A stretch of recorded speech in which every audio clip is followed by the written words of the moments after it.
শিলচৰ পৌৰসভাৰ আজব কাণ্ড। শিলচৰ চহৰৰ জাবৰ জোঁথৰসমূহ শিলচৰ পৌৰসভাই সংগ্ৰহ কৰি মেহেৰপুৰৰ ডাম্পিং গ্ৰাউণ্ডত জমা কৰি সৃষ্টি কৰিছে আৱৰ্জনীয় পাহাৰ। আৱৰ্জনাসমূহৰ বাবে নতুন উন্নয়ন পথৰ প্ৰায় 100টা পৰিয়ালে এক অস্বাস্থ্যকৰ পৰিৱেশত বাস কৰিব লগা হৈছে, ফলত লোকসকলৰ স্বাস্থ্যজনিত ৰোগত ভোগাৰ আশংকা কৰিছে।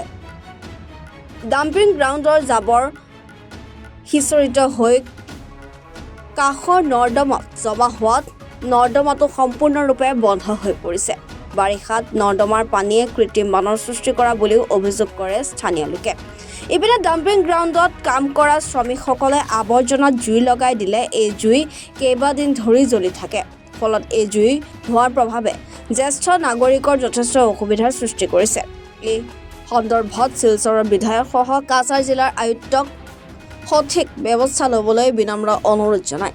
এখানে তো আমরা এই পাড়ার মধ্যে প্রায় 1000 পরিবার মানুষ আছে। 1000 পরিবার মানে এই পরিবারের মধ্যে মনে করো আজকে এই যে শহরাঞ্চল থেকে যে আবর্জনাগুলো এখানে এনে ফেলা হয়, এটার কারণে মনে করো আমরা মানে এখানে এয়ার পলিউশন বা ল্যান্ড পলিউশনগুলোর মধ্যে এফেক্টেড হয়। প্লাস যখন রাত্রেবেলা যখন এগুলো আগুন লাগাই জ্বালানি হয় তখন তো মানে ধোঁয়া উঠে। এই ধোঁয়াগুলো মনে করো ইয়ারের লোকে মনে করো মিক্স হয়ে আমরা তো শ্বাস প্রশ্বাস এগুলোর মধ্যে ঢুকে। এটার কারণে তো মনে করো অনেক রোগের মানে সৃষ্টি হইতে পারে বা ওর এখানে অনেক বাচ্চারাও আছে মনে করেন পাড়া প্রতিবেশীর মধ্যে। প্রায় আমরা 200 পরিবার এখানে আছে এখানে, আর টোটাল জনসংখ্যা প্রায় 1000-এর উপরে। হ্যাঁ, এছাড়া তোমার মনে করো ময়লা, হ্যাঁ, ল্যাট্রিন এগুলো তো এখানে নিয়ে মানে ঝগড়া খেলা হয়।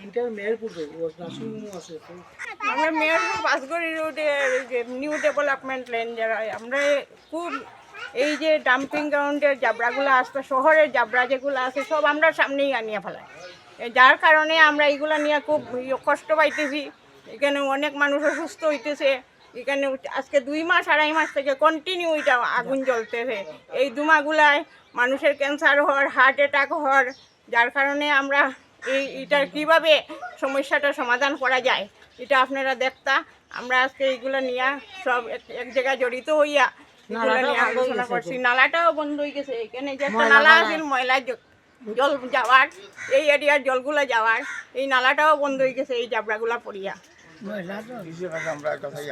এখানে বিভিন্ন নার্সিংহোম আছে, তারপরে অঙ্গনাদির স্কুল আছে, ইংলিশ স্কুল আছে। সব বাচ্চাগুলো এইভাবে সারাদিন গন্ধ বাতাসের মাধ্যমে পড়তে লাগে।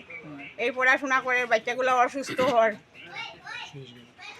সুরেশগুলা স্কুল আছে, সুরেশগুলা স্কুলটা তো পুরা সামনে। কাকে অনবরত আনিয়া এই স্কুলের বারান্দায় টারান্দায় জাবলা ফালা এগুলোর মধ্যে দুপুরের খানি টানিও আর বাচ্চারা অসুস্থ হইলে তো কেউ রিস্ক নিত না। এইগুলা আমরা সরকারের কাছে এইটাই অনুরোধ, আমরা এটা যাতে তাড়াতাড়ি সমস্যাটা সমাধান হয়, হইলে আমরাও উপকৃত হইম। এবার জড়িত এখানে ভিডিও করছো নি কেন একদম শুকনা থাকে। আমরা সবজি বাগান করি করি, কিন্তু এবার দেখলাম যে আমরা বাড়িতে এবার যদি প্রথম জড়ি যে দিব, প্রথম জড়িতেও আমরা বাড়িতে জল উঠে দিব, ঘরে দরজা জল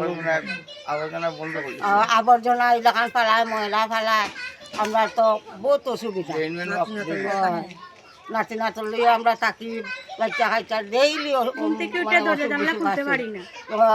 গন্ধের লাগে আমরা তো দরজা না খুলতে পারি না, বন্ধ করে রাস্তা লাগে। রাত্রে ধোয়া আর রাত্রে তো আগুন লাগানি পড়ে।